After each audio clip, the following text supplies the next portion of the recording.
Europe 1. Le grand direct des médias, Jean-Marc Morandini. Et le fait média du jour, c'est Laurent Ruquier, samedi soir dans On n'est pas couché, qui a affirmé qu'il regrettait avoir offert une tribune pendant 5 ans au polémiste Éric Zemmour et à ses idées. Jérôme Ivanichenko, bonjour. Bonjour Jean-Marc. Vous êtes notre expert média et le moins qu'on puisse dire, c'est que c'est un mea culpa plutôt inattendu de la part de l'animateur de France 2. Oui, et c'est au détour d'un échange avec l'un de ses invités, le journaliste François de Closet, que Laurent Ruquier a livré le fond de sa pensée et qu'il a fait amende honorable en quelque sorte. Sur le plateau, le débat tourne autour du succès en librairie du livre d'Éric Zemmour, Le suicide français, paru en octobre dernier.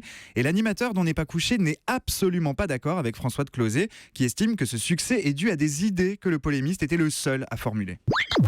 On ne va pas se raconter entre nous que si le livre d'Éric Zemmour a eu ce succès, c'est parce que tout le monde tient les thèses d'Éric Zemmour. Vous savez mieux que moi que quand un livre suscite un tel succès, c'est parce que ce qu'il dit, c'est ce qu'on n'entend pas et c'est ce qui intéresse les gens. Alors c'est là où je ne suis pas d'accord avec vous encore. Quand vous dites justement que le Front National, on l'a trop diabolisé, on a voulu mettre sous la couverture, sous le tapis, des sujets importants. Mais enfin, je veux dire, et j'en sais quelque chose, je vous le dis même très honnêtement, je le regrette aujourd'hui. Je suis un de ceux qui a donné la parole toutes les semaines, pendant 5 ans, ici, Éric Zemmour, il a parlé. Pendant 5 ans, ces thèses ont été tous les samedis. Comment osez-vous dire qu'on a diabolisé ?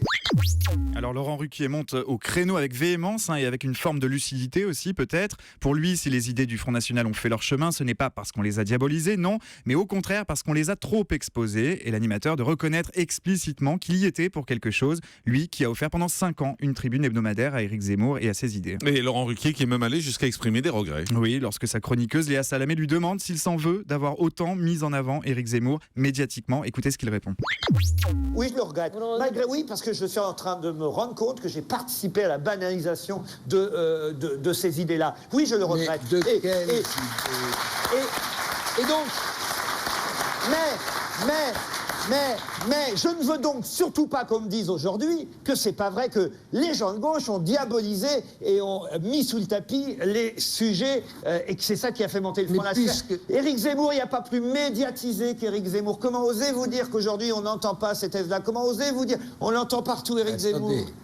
Excusez-moi. On l'a entendu ici pendant 5 ans. Non. Alors dans son émission, l'animateur a plutôt tendance à jouer les arbitres. Cette fois, il est monté en première ligne, s'accusant même d'avoir participé à la banalisation des idées du Front National.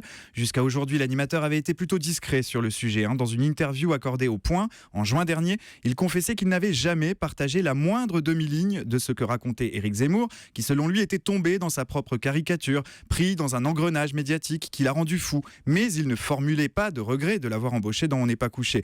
L'été dernier toujours, le journal Libération consacrait son portrait de dernière page à Laurent Ruquier.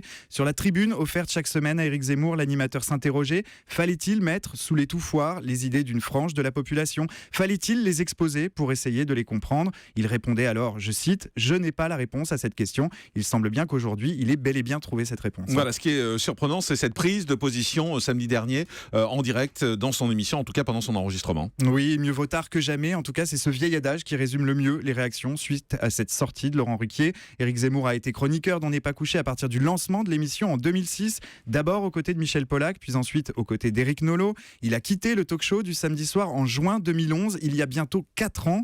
Beaucoup estiment que Laurent Ruquier aurait pu sortir du bois un peu plus tôt. Oui, mais voilà, depuis la sortie de son essai Le suicide français, Éric Zemmour est devenu infréquentable pour beaucoup. Il devient donc de bon ton de se désolidariser de lui, et c'est ce qui ressort des commentaires sur ce mea culpa de Laurent Ruquier. En plus d'être un brin tardif, il apparaît donc comme étant quelque peu opportuniste, voire carrément hypocrite. Sur Twitter, certains rappellent que si l'émission de Laurent Ruquier est toujours aussi regardée depuis bientôt 10 ans, c'est peut-être en partie grâce aux sorties d'Éric Zemmour, même lorsqu'elles étaient très excessives, qui ont contribué à faire du talk-show ce qu'il est aujourd'hui. Ce qui pouvait passer samedi soir pour un acte de contrition sincère semble en train de devenir ce matin comme un retournement de veste plutôt inélégant. Voilà, et le seul bémol à ce raisonnement, c'est que l'émission reste regardée malgré l'absence d'Éric Zemmour, donc ce qui veut dire que ce n'est pas Éric Zemmour seul qui faisait l'audience, mais également tout ce qu'il y a autour de l'émission, et que les nouvelles recrues ont également permis à l'émission de rester regardée, puisqu'elle fait toujours entre 1,5 million et 2 millions de téléspectateurs. Merci Jérôme Ivanichenko.